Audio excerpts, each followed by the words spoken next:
Morning po. Magte-test po ulit tayo ng Jedder's Green Dahan na product. This time, low carb Biscoff. Ayan.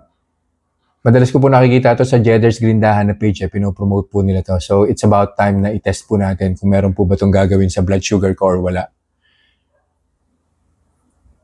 Nutrition facts, calories 72.99.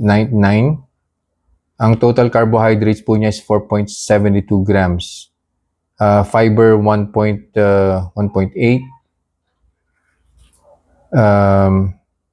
Ang fats 7.37 grams. Protein 0.56 grams.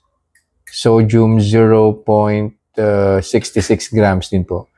Ang total net carbs po nito is less than 1 gram. 0.14 grams lang po.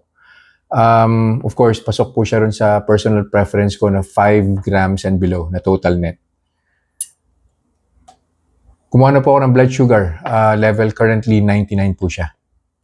So try ko po to 1 tablespoon din lang po. Tapos I'll be back after 2 hours and or probably lesser.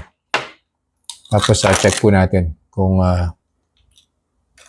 may epekto po ba sa blood sugar.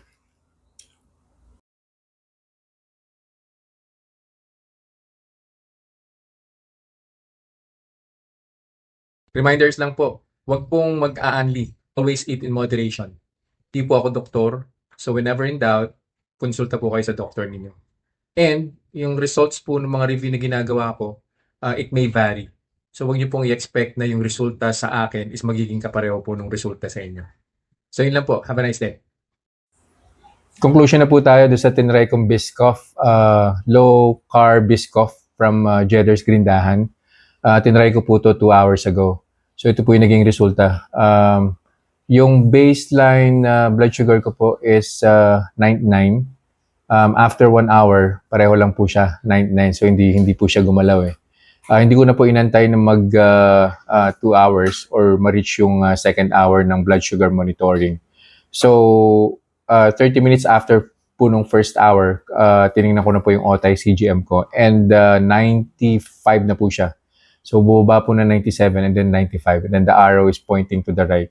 So, it means na hindi na po gagalaw yan. Definitely hindi na po siya mag-i-increase. Probably in the next 5 or 10 minutes, baka bubaba pa po siya lower than 95. So, ang conclusion po natin, obviously, wala pong problema si Biscoff from Jedder's Green Dahan. So, recommended po ito. Pwede po siyang kainin ng diabetic.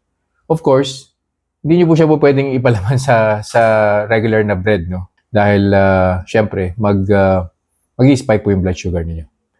So, yun lang po for this review. I'll see you guys in the next vlog. Bye-bye.